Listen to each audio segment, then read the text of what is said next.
Guys, welcome back to the Riding Strikers podcast. My name's Stefan Petrusik. This is Marc Lafleur, obviously. Who else would be on here? And it's the final race weekend. This is it, man. It came up quick. Like, it's actually insane when you think about it. I feel like this past 6-week sprint from what? It would have been June? Yeah. June to October has been like its own little world. Like, Yeah. I feel like my world has completely changed to morph around race season. And I feel like I was just doing this, I just had this interview actually with a pro driver, and he was saying the exact same thing about how, like, this more than any other sport, it kind of just like consumes the hell out of you because you spend the whole weekend in a place, right? Yeah. So it's just weird. It came up so quick. We finally got in the groove with our podcast and our content, and we're like, oh shit, we only got one more chance to do this. That's if we it. want to do it. It's quick. It's gone. We're going to try to get as many people today as possible, but today we're going to focus on, for this episode, we're going to focus on Marc. Yeah, I'm just gonna chat. Just shoot the shit. Just keep diving in. There's so much stuff that we're working on and that we've done or have accomplished or are trying to accomplish. Like, we'll just shoot the shit about stuff. I think also, as a quick heads up, so yeah, this is the last race weekend. So we're here right now, last race weekend. It's weekend 6 in the CASC Pirelli GT3 sprints. And this is currently a test day. So Fridays are our test days. Car's looking good. We did a session this morning, so everything's fine. What's your lap time? I was doing 1:31.18, which is actually a personal best. So Every time. we go Every out there, weekend. first session, doing a personal best. Why put the stress on the car, right? So we'll do one more session this afternoon. We got old scuffs on there too, so those are actually the same tires that we ran at Calibogie, so 2 race weekends ago. So 10 plus heat cycles. Not even using slicks, and we're hitting our No, personal we don't even have best. slicks this weekend. Wow. No slicks. So we have slicks, but not any stickers. So actually, that's something I wanted to talk about. So I keep calling them slicks. So all slick tires are slick tires. Like, that's that. Brand new ones are called stickers. Okay. So that's the thing. So stickers are brand new slicks. Slicks are slicks. Scuffs are old slicks. Race terms. You listen to this, you get the stickers, inside, slicks, and scuffs. Those are Yes. that's the progression. Yeah, pretty much. Got it. Scuffs are like, you're running the scuffs. It's tough. Like, you're just throwaways. Now, is that like after the third race you've used slicks? I wouldn't call them scuffs after that. So the way you would look at it, I would probably say like 2 race weekends, they're scuffs at that point. Okay. And the thing is too, and this is actually worth content, and I'm not a pro at this at all. So I'm speaking from like what I've maybe picked up here and there, but obviously you can check the wear of the tire.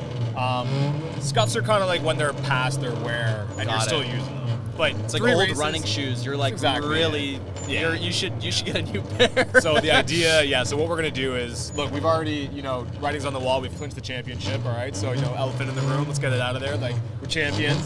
So Hell we're yeah. here, just getting more experience this weekend. So we decided not to go buy a brand new set of stickers. So we actually have the tires that we ran at Calibogie 2 weekends ago. Okay.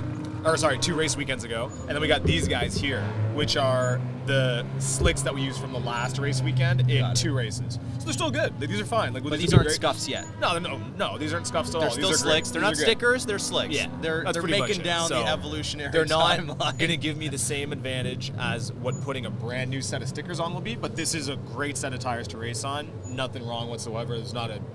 They're good. I'm happy with these. And if we're hitting our personal best with those Scuffs, tires, yeah, then that's these what I are- was feeling good. So we might qualify with those. If I'm feeling good, if I'm feeling a little ballsy and good, I think what we'll do is we will do another practice with these, and then tomorrow we'll do, it's called the hard luck practice. We do a practice in the morning, and then we'll do qualifying.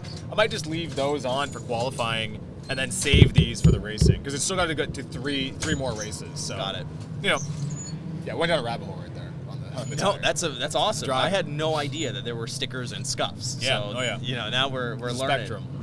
I wanted to ask about the interview that you had. So you were on a podcast for IMSA with another racer. Who was that? So it was IMSA Fastlane. So IMSA Fastlane, I'm an investor in, and they are the ones who are creating the NFT marketplace for IMSA. So the same way Okay. that Dapper Labs, which if you're in Web3 in any capacity or you know anything about NFTs, you know NBA Top Shots.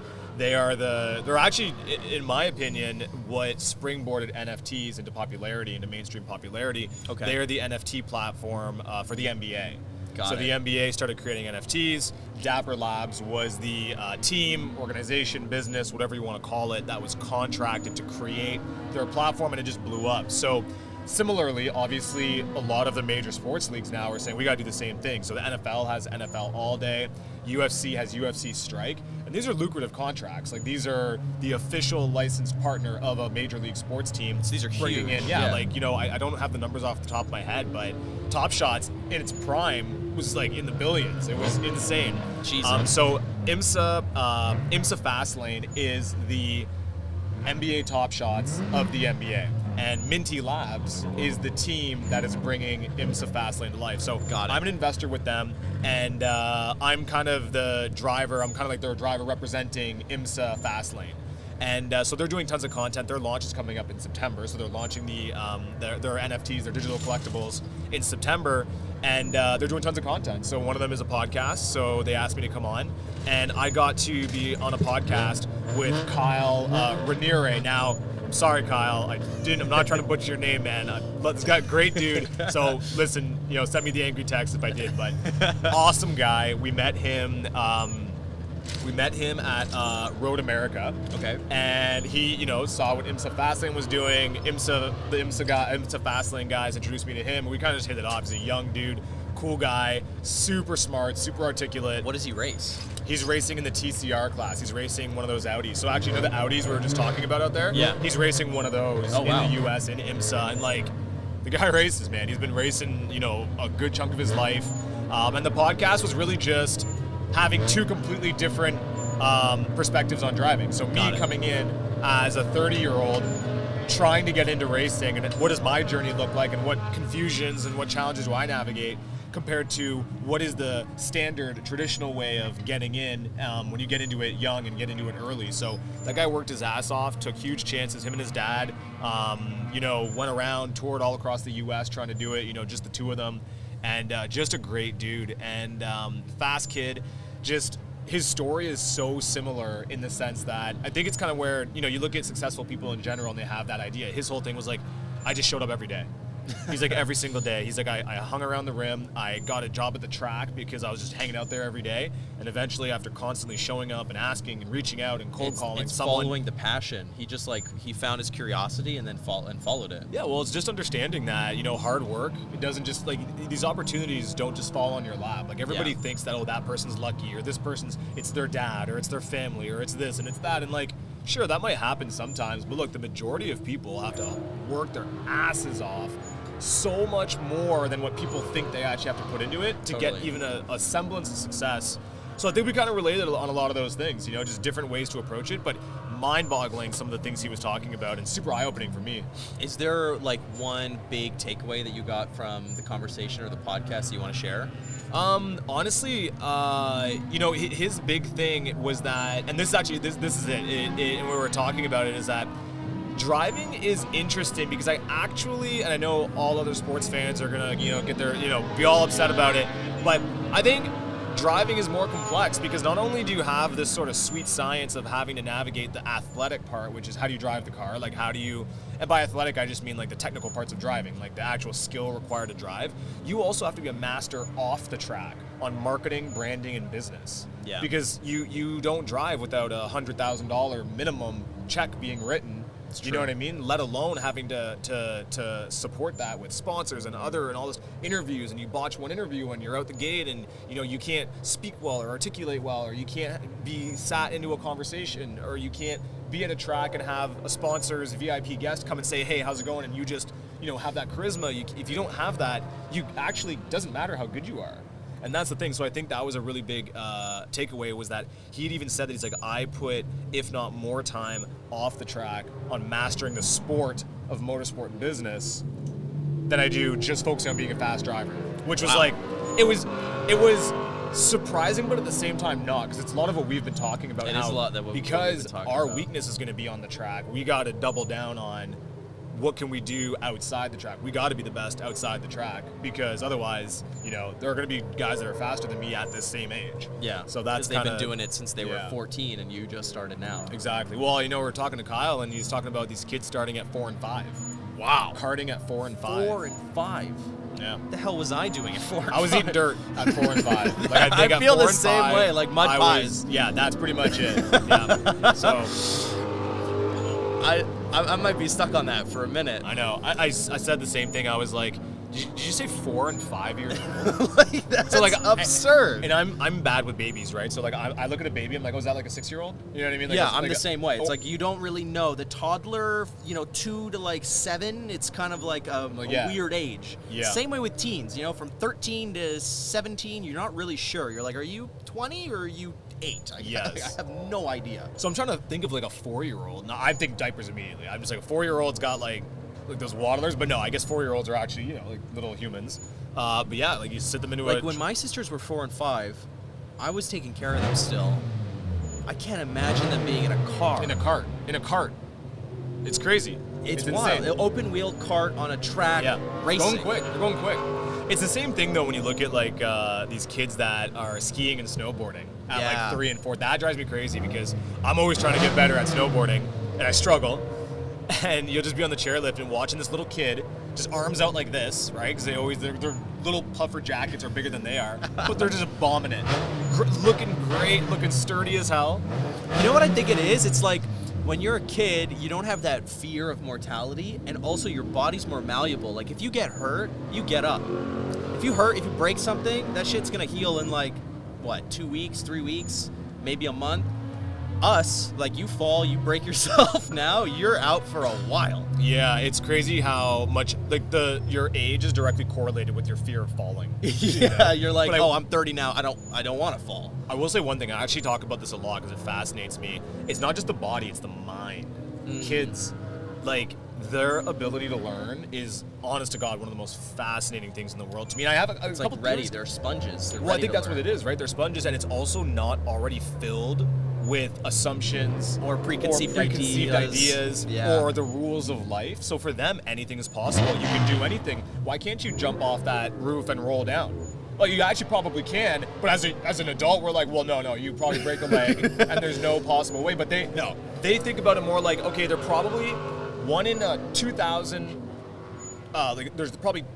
You try 2,000 different ways and break your leg, but 1 in 2,000 chance that you can jump off that roof, and there's a great way that you would tuck and roll, and this parkour. Yep.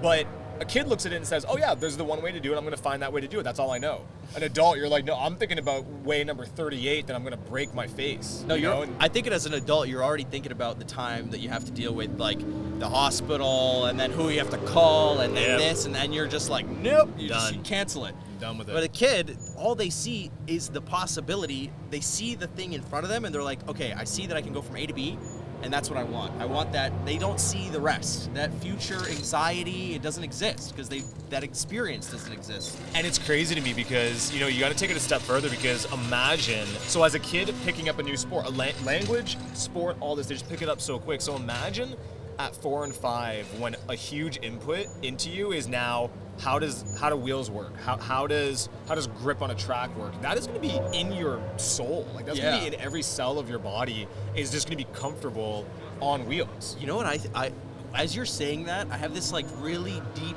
picture of like the brain like roots on a tree slowly attaching itself to the car. And like you feel those intricacies, like that symbiotic relationship we talk about. If you're building that at a super young age, you kind of like morph as one being. Well, memories. So once again, I believe this to be true, but check your own stuff. But the whole idea with memories is that like memories are actually like you create new pathways, like they have certain patterns. And then the whole idea of recalling a memory, first of all, how well is that pathway created? Like how clear is it? How distinct is it? And then the idea of recalling memories, it sends like a neuron or a pulse or something back through that same pathway, and that's when you remember something. So I would say that what you're visualizing is probably maybe exactly what's happening. As you learn new skills, you're creating new pathways that's like, oh, cool, like this is now, I want to access that pathway. I've done it before. So, I would have to agree 100%. And it's like hiking trails, the more that a path is walked on, the easier it is to keep going and going and going. Exactly. So if you have years and years and years of building those neural pathways, it's like the lane, it's so it's quick, a highway it just goes now. there. Yes, exactly. Now, I'm curious to know, since you've already essentially won the championship.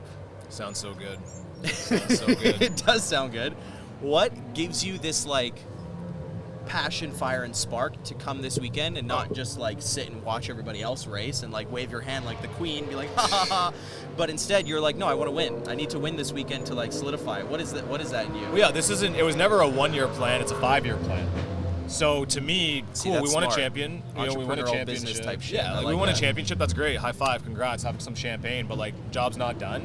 And to me, whether I finished last or finished first, it was all just a driver development year. Yeah, that's it. Like this is, we're doing some great racing with some great people, but until we're racing in FEL or in Formula 3 or in IMSA, we're not there yet. So to me, this is just whether we get the accolades along the way, I just want as much seat time as possible. I want to race against as many people as possible. I want to be introduced to as many different scenarios as possible. So the idea of skipping a race is just not even, like, that doesn't even register. Like, no, we're racing. It doesn't make sense, yeah.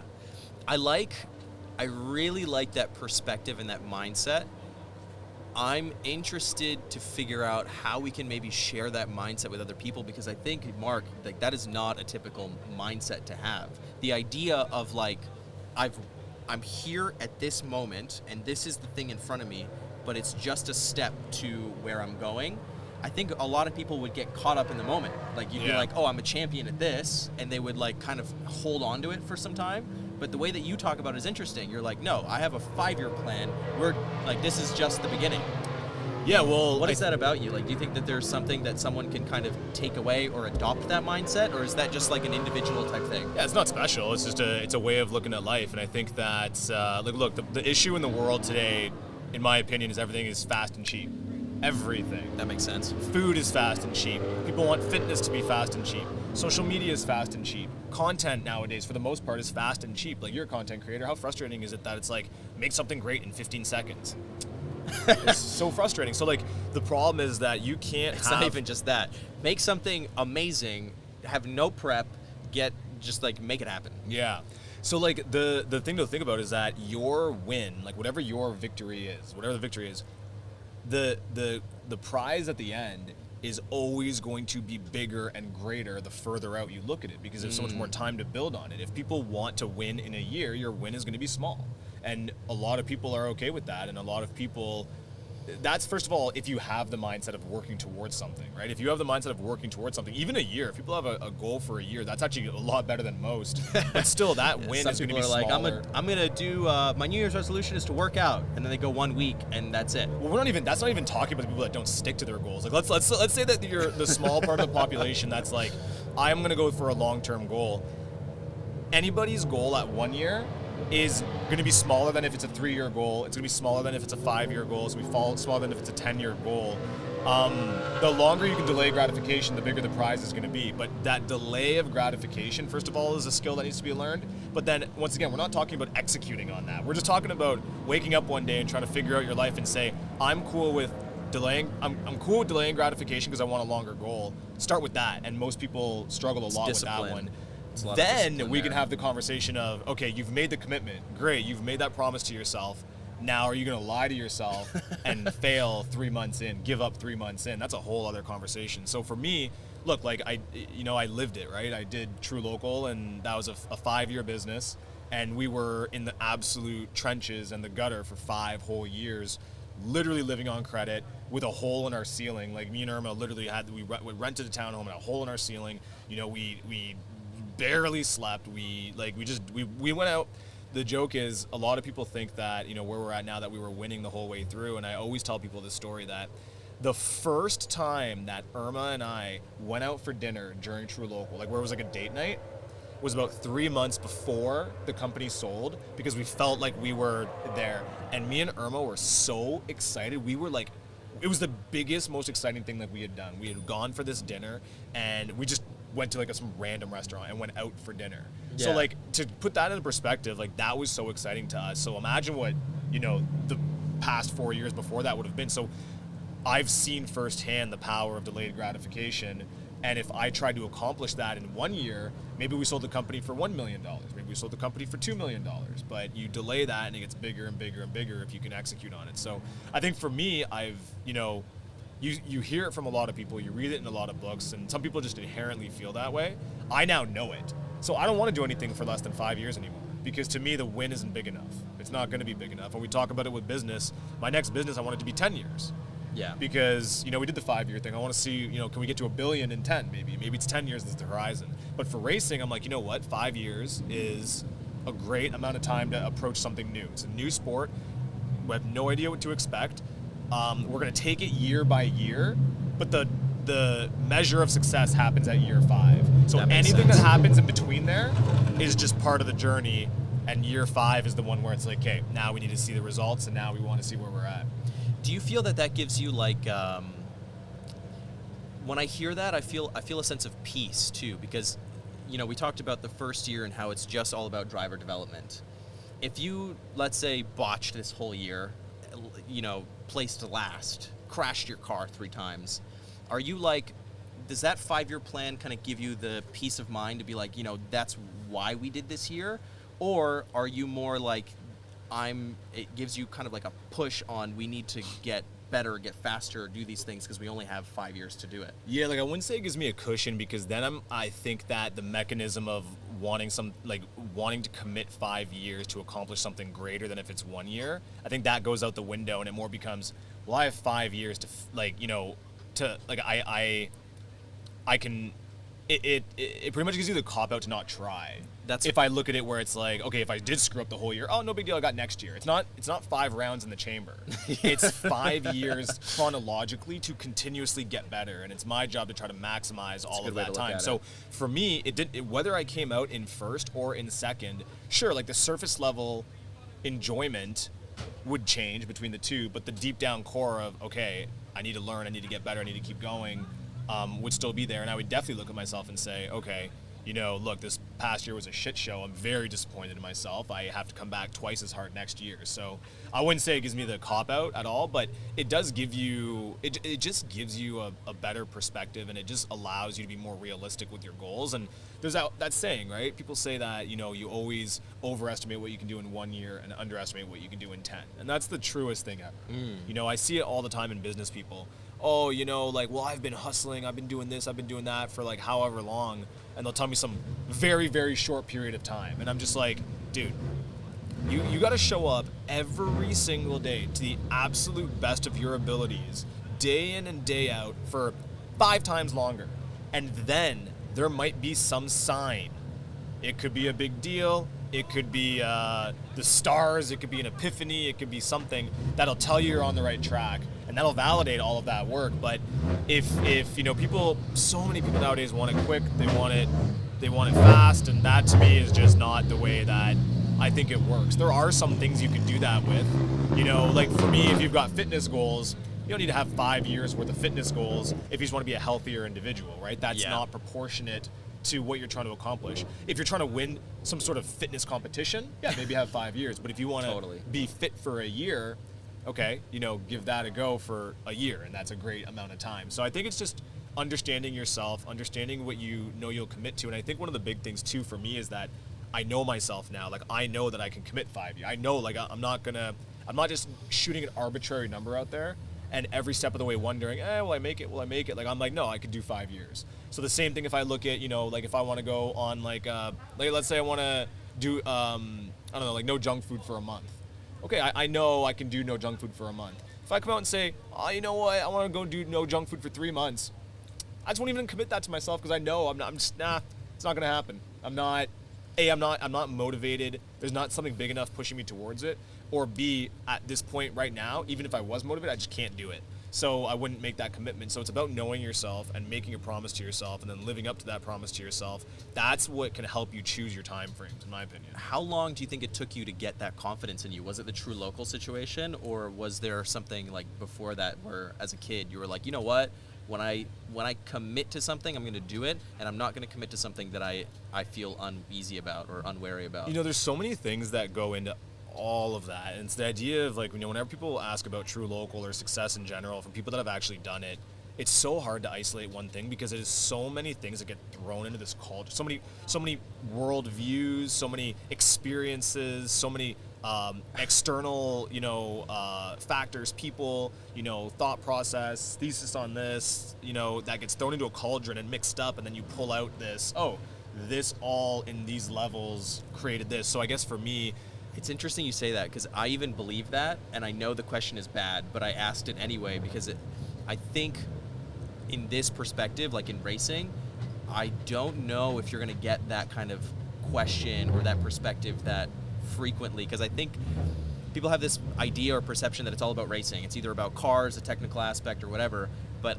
I don't know if you realize, I'm really harping on your mindset. Yeah. Because we're talking to a champion here who, his first year in racing, in race development, like you put yourself in this mindset, and I think that's really what's going to give you success moving forward. And I'm trying to pull that out of you. I know it's like a really hard question. The way I would look at it is that, like, and I absolutely think that my past and the mindset in which I approach this is why we're sitting here today with a clinched championship, and now we're pretty much racing for experience. You know what I mean? Like, I think that's a huge part of it. I think that the thing, though, is that you have to experience it before you can actually talk about it. I agree. And during the time at True Local, right, you always experience it when you hate it. Like, that's where you get the experience from. Oh, yeah. And when you come out the other side and you can finally take a step back and be like, okay, everything happened for a reason. Here's all the things that I learned, all the things that I did.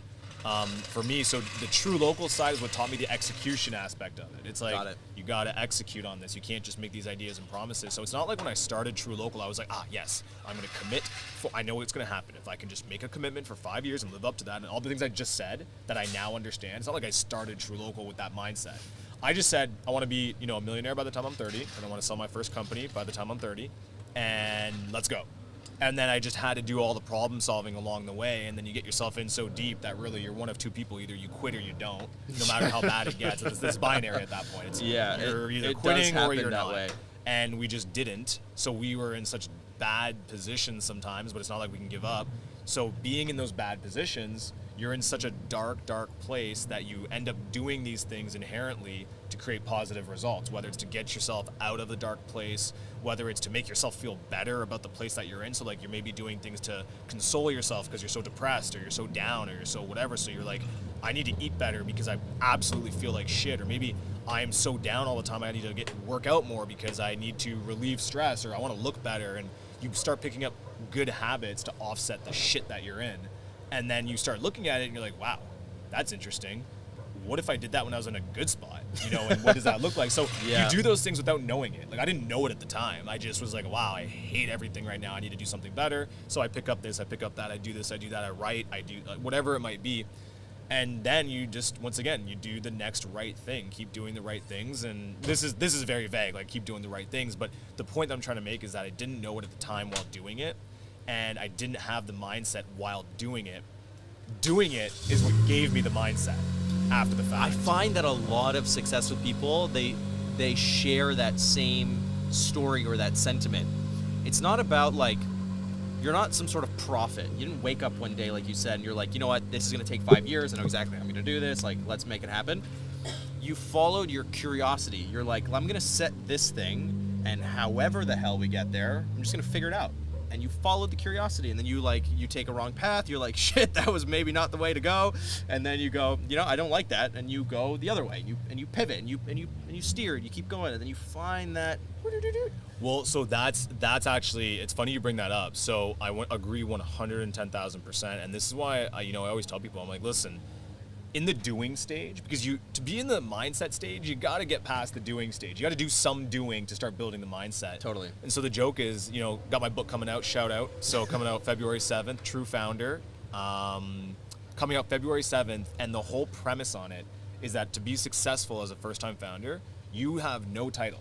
You have no responsibilities outside of one. Get your little CEO hat or your CTO hat or your sales hat or your whatever hat out the window and out the mindset. You are a professional problem solver. Yep. That's it.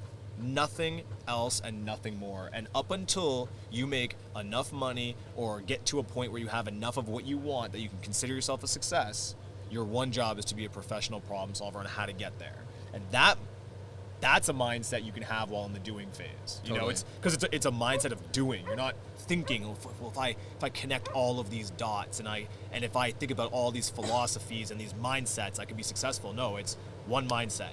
Every day, problem solve, how to get to your goal. Whatever's in front of you, how do I get over this hump that is today here and here and here and here, and then eventually all of those things that you problem solved build a kind of a chemistry in your mind to be like, the next time I see a problem, I'm not going to stress over it. I've done this before. Absolutely. And now you start building systems to solve those problems so they don't arise. Yeah, and it's funny because I'm dealing with something right now which is a little hilarious, and you know, my whole thing on this is that like I was never supposed to make it, right? Like I was supposed to fail out of high school. You know, I failed pretty much all my grade 9, 10 classes. Wasn't supposed to make it. Wasn't supposed to be a CEO or a founder. Never took a business class ever in my life. And I love that. Like we talked about it before. I love being the underdog. Nothing wrong there. And I've just now, you know, I've sold a company for $16.7 million, been on the cover of the Globe and Mail. You know, I do consulting for X on board, all this type of stuff. And someone just the other day was telling me how they don't know if I have the right background to do a specific job. And I died because I was like, you don't realize that I've literally made a absolute living off of figuring out how to do things, regardless of coming from no background that should ever allow me to do stuff. Totally. And I'm like, it's such a limiting mindset for people to have that idea, and that's where I think you start getting into issues with corporations and boards and bureaucracy, where it's like, oh, you have to come from this background, this educational background. If I don't have this ink on a piece of paper that tells me that you have this qualification, then you probably don't. Forget if you did all the things. If you did all of the things that we want from you, but if you don't got the ink that says you did. So I would rather have someone who has the ink that says they can do the thing rather than someone who's done it time and time and time and time and time again. Yeah. And that's the world we live in. And to me, now I'm lucky because take away the success, and that's something we deal with all the time, and it's the most frustrating thing in the world. Every person, every employee, every dreamer deals with this, man, give me a shot, I can do it, let me in the door, and people don't want to make it happen. So, you know, it to me is just like, it's fascinating that we still live in a world where it's like, I want to give you an opportunity based off your credentials rather than your history, and base that on your future success. Yeah. To me, that is just like It's wild. hilarious. I can laugh about it now because I don't give a shit now. I don't have to, like, I'm not out hunting for jobs or anything like that. Like I can do whatever I want, but it's frustrating when I see it happen to other people that do need someone to be like, listen, I'll give you a shot. Yeah. Like that, it hurts because, yeah, like that's the world we live in. I gotta reset the camera real quick. Yeah, that's crazy. It is. I wonder, let's say you met a kid 14 years old or 16 years old, something like that, who walks up to you on the track and he asks you for a shot. What is going to be the deciding factor for you to put him in a car and help him out? I would just make him do a shit ton of stuff. I would give him the shot. Like, you want a shot? Do all of these things. I'll tell you I will give you the blueprint on how. Here's a list of 10 things. Go do all of these and do them well, and you can have a shot. As a kid, I would have done anything for that. If some millionaire or some person I idolized gave me the blueprint, because everyone always asks, how do you meet rich people? How do you find investors? How do you get them to say yes? Wouldn't you love if the investor said, go do these 5 things and I will give you the money? Wouldn't you? That's all we all want, especially as a winner. If you're a kid, Totally. Especially if you have like an executive function type of mind, I feel like you do if you're the kind of person to walk up to a millionaire, first of all, and ask that question. Well, if you give that person the list of things, it's like a video game. Well, no, I look at, like, the way I look at it is that if you are the type of person that you actually think you deserve that shot, then obviously you believe you're a winner. You believe you can do anything. Totally. Your view of the world is, I can do anything, but the world is not giving me a shot. I just need one shot to show. That's the mentality of a winner. That's the mentality of someone who is going to be successful. That's what I look for, at least. Totally. So to me, if I have the opportunity, if I was a kid and I could just have one person be like, let me impress you. Tell me what you want me to do. Or let me just be around and I'll show you what I do. Then go for it. So I'm looking for, I'll give any kid can come up to me and be like, hey man, give me a shot. Okay, cool. Listen, what do you want to do? What are you good at? What's the goal? Okay, cool. Here's what I want. And it's a list of things, and it's time. It's, can you do these things consistently over time? And if you can do that, man, by all means, I'll give you whatever shot, any shot. I mean, we talk about this a lot, and I would do that to anybody. Like right now, there's a ton of things like, okay, like, trying to use an example here, but like anything that I ever want, like I can't, like, oh, let's say I want a pro team. I want a pro team to come up to me. Or I want to go up to a pro team, any pro driver. Dude, give me a shot in your car. Okay, cool. Go do it. Let's talk, whatever. Just tell me what you want me to do. Tell me. Give me a list. Let's make it tangible. Let's make it quantifiable. If I can do these things, I'll go do it. Show me the list, and then I'll be like, all right, cool. I'm gonna go do it. Yeah. Like that to me is something that I think not a lot of people do. I think even on the receiving end, people aren't used to that. Because it's funny you say that, right? Whenever you go up to someone and you're like, this is what I want, they always try to steer away from it. Like, but I like your approach in the sense of like, okay, that's what you want. These are the things that I want. If you can get these things done for me, you're in. Totally. It seems the problem logical. The problem is nowadays everyone's entitled. Like the entitlement thing is so goddamn real. Like the idea now is that kids want to walk up to you and be like, give me a shot. And you're like, okay, go do these 5 things. Oh, well, I don't know. I'm too good for that. I don't got to do that. I don't have to do that for you. Psh, then fuck off. Exactly. Okay, cool. Go do it with someone else. You know what I mean? Like, to me, that's the most mind-boggling thing. Now, listen, did that get, pretty much like taken advantage of and thrown into this ridiculous long-term systemic issue where you like work for an employer and they're like, work for 10 years. And we'll maybe give you a shot at a raise. And then the boss's son shows up one day, is completely incompetent, and gets the job. Yeah, totally. Totally, but yeah. That's why you got to decide who you want to go up to. If you're a part of a company like that, that's probably a bad fit. So for me, I would give the advice of I would give every kid, if you're the real deal, but don't come up to me and don't come up to anybody if you ain't it. Yeah. Like if you're not it, if you're not committed and you didn't really look in the mirror and tell yourself this is what I want to do. Yeah, if you still have, and it's not to say that like if you're not it, you suck. No, but if you can't look at yourself in the mirror and say I am ready, I'm the guy. You just then haven't go become the guy. Go work out harder. If it's a sports team thing, go get smarter. If it's it'd be so cool for like kids that never had the money or whatever to go to university, right? Like it'd be great. Go to the dean, say like, listen, man. Look, I didn't have a shot. I didn't do this. I didn't do that. But listen, give me the hardest test you got, and give me 3 weeks to study, and I will get the highest grade. Or give me a mop, and I'll pay for my tuition by helping out the school in any which way possible. That to me, I think that's the way the world should work. Because the issue on that is that I don't think a school would do that. That's the problem. I don't think so either. Think those doors should be open. Kind of like. The entitlement goes both ways, right? Totally. Because they're like, these gates are only open if you have this criteria, which is kind of messed up in a way. I was going to say fucked up. It is fucked up. Like if you have this want and this need and you need this piece of paper or this ink to get to your career and the only thing stopping you is a tuition, I think that's kind of messed up. You should have the ability to kind of plead your case and be like, I really want this, let me prove it. Yeah, see, to me the thing, it's not so much the mechanism as the barrier, like, the money is the barrier. To me, it's the fact that there is no area for you to show that you deserve. Like, if you, there should be something that you could do anywhere. And it could be the most ridiculous because people will be like, oh, yeah, what? You should be able to walk in and go to NASA and say you want to be an astronaut? Okay, well, like... But yeah, make it where it's like, okay, hey, random kid who wants to be an astronaut, thanks for coming up to, Elon Musk and saying, hey, I want to be your next astronaut. Elon should then just give him a proportionate challenge. Figure out the fastest way to get to Mars. You're 10 years old now. By the time you're in university, give me a mathematical equation that no one's ever figured out. And that challenge is proportionate to the ask. Like, you're a random kid who is, I want to be an astronaut, Elon, what do I got to do?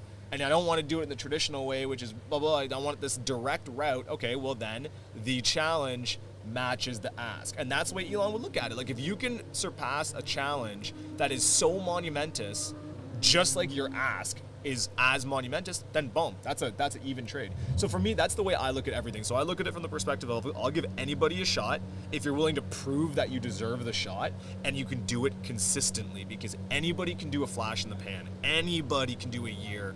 Anybody can. And to be successful and to be the difference between, look, to do something for a year, let's say half people can do that. 50% of the population can commit to a year-long challenge. That's generous. That is generous. Let's say 50%. Let's say 30% of the population can commit to a year-long challenge. Okay, 5% of the population can commit to a 5-year challenge. So I don't want to be around the 30%. Like, it's cool, it's fine, it's great, but I don't necessarily want to do business with them, right? Like, that's great. I'll support and do what I can. But if you want to come to me as one of these, like, hey, listen, give me a shot, give me this thing, cool. Well, let's go be super achievers together. So my big thing, and I'm not saying I would ever ask a kid to go do something for a year straight, but I would say, like, okay, we're trying to do something condensed. It's not Child just labor laws don't allow us to. Yeah. So pretty much, I would absolutely be like, listen, here are these 5 things that might take you, 4 months, like 4 months of consistent. And if you mess up one of them, go back to go to the traditional route and then apply the normal way, and we can deal with that. Because if you don't want to take advantage of the cheat code, if you don't want to take advantage of the fast track because it's too... I think that's also fair. And the other thing to think about is, like, what else are you doing with your time? Like, when you really, really, really think about it, and this is something that I've been harping on or been watching a lot of content about this stuff, it's like, really dig down deep. What the hell are you doing with your days? If you want something, you can make it happen. Totally. You could carve out the time in your day. I don't care about your situation or whatever. If you've got a phone and an internet connection, you could probably figure out ways to do anything. Like, when I got locked out of my car on one of our track days, I'm no mechanic. I don't break into cars. I've never done that before. Guess what? I YouTubed it. And of course, there's some Russian somewhere that made a video about breaking into a Toyota Camry LE, and I figured out how to break into it. Would I have that skill if I didn't have access? Like, no, I wouldn't. I would have to literally learn on the spot or go walk around and ask a bunch of people, depending on the situation you're in.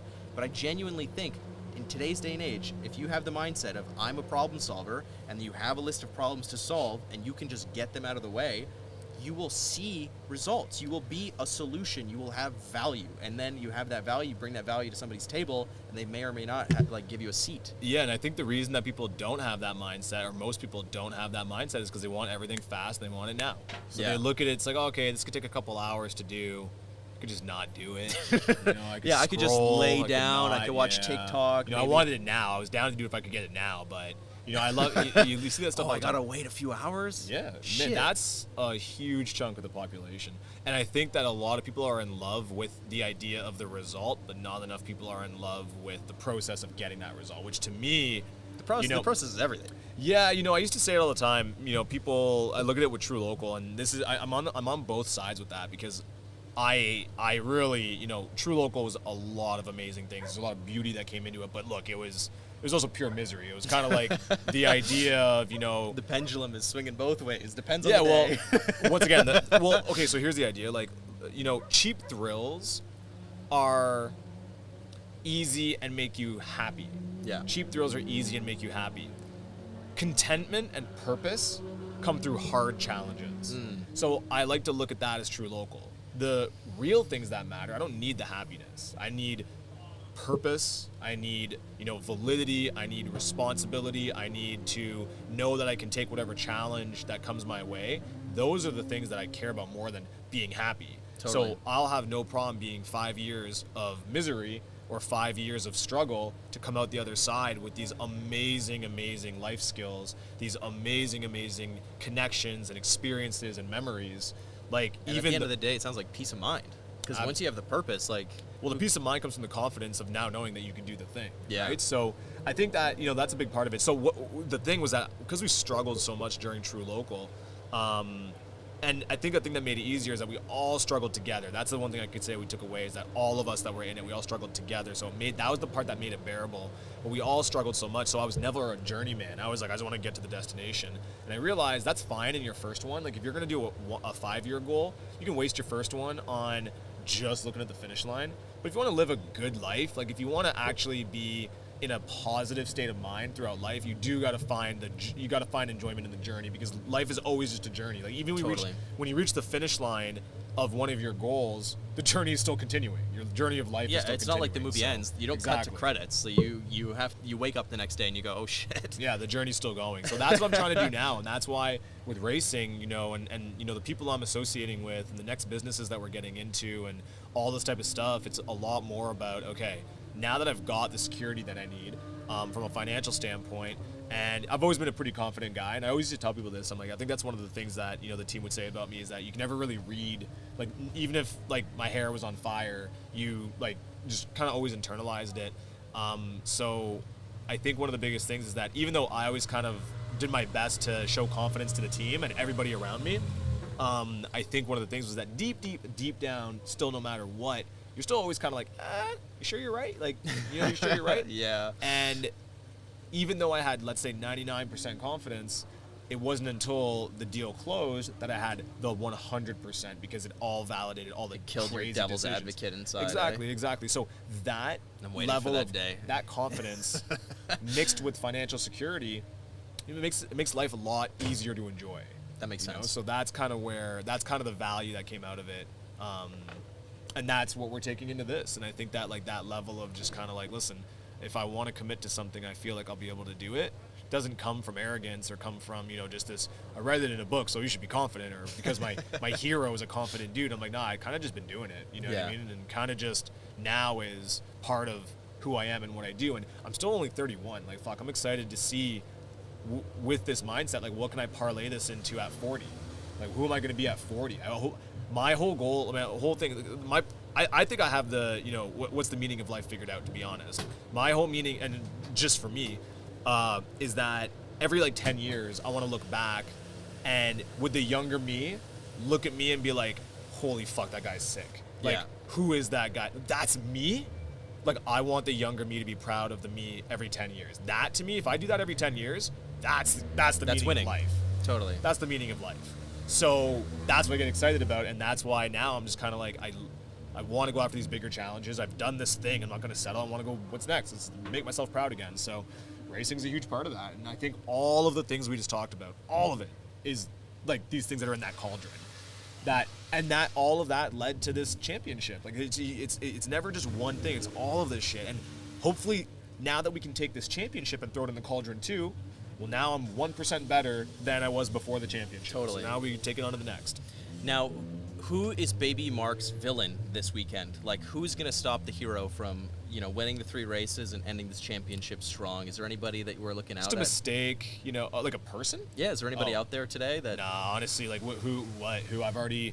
You know, for me, I make up things. I appreciated seeing Michael Jordan do this thing, because I'll make up stories in my head about people that they're like, oh, like, they're talking shit about me, or like, oh yeah, for sure, there are people out there thinking this and that, because it gets me going. I love it. But honestly, like, who right now? Like, who's gonna say shit to me right now? Like, I could give 2 fucks about what people think about me. Like, the people that I do care about, they all love me. I love them.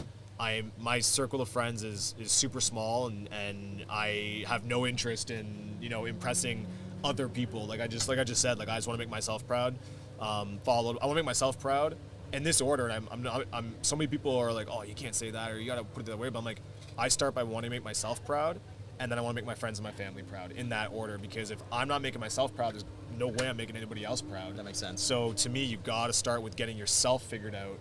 Once you have yourself figured out, then you can be a good person to other people. Not only can you be a good person to other people, if you are consistently making yourself proud at a massive level, you can not only just help other people or inspire other people, you can actually do things for other people. Yeah. From like a mindset perspective, you can talk to them in a different way. You can help them financially. You can do all these things. So, you know, for me right now, I don't like...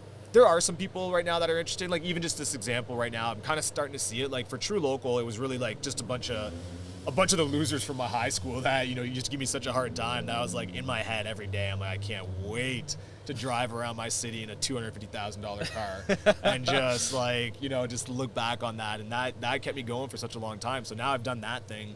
Now it's interesting because I definitely, you know, I see it some places, like now people that kind of second guess me, like after what I've done, people that'll still kind of like, I don't know. Those are starting to kind of fill this little box of, oh, really? You don't think I can do it, huh? I'll put you in my back pocket. Yeah. Okay, sweet. Thank you. I needed that. I needed someone, you know, to second guess me again. Thank you. So I'll put that in the box. So that's starting to happen here and there. But it's like what I said at the beginning of this year. Like, it feels good to be a rookie again. Like, it There's feels nobody good. on the track this weekend that you think is going to give you a hard time out there? Oh, racing wise, yeah, absolutely, for sure. Like, yeah, absolutely. There's some great racers out there. Chantal obviously was #1 contender. Like, she is that girl. I just want to say, shout out and rest in peace to her little Miata there. Man, yeah, I thought that thing was so sick, and she's like the #1, man. She was it. Unfortunately, she's not here this weekend. So she's out. There's Bruce, I think, is competing for second place. And he's in a BMW. He's in the same car. Yep. We got a couple of the Calabogie boys are up here. There's a couple of new guys that I saw that are pretty fast. But to be honest, for me, it's just I'm actually excited to race them because I want more door-to-door action. Like, I want the experience. I want to try new moves. I want to see what they do to me. So this is really just, like I said before, the only thing that has changed is this 5% of the emotional feeling of maybe winning the race or winning the championship. We did that. It's done. The 95% of the reason that we're here, which is the experience, is still out there and it's still happening. So it's all the same. Awesome. Well, cool. Yeah, we're gonna wrap it up because we actually gotta get out there. Yeah, I was just about to say that's it. Time. So, Jesus Christ, for the rest of this weekend, I guess you're just racing yourself because you've already won. And you want to be first, for this weekend. So just go out there, crush it, and make yourself proud. Kick Make your it own happen. ass. Awesome, man. Cool. That's it. That's a wrap. Dope.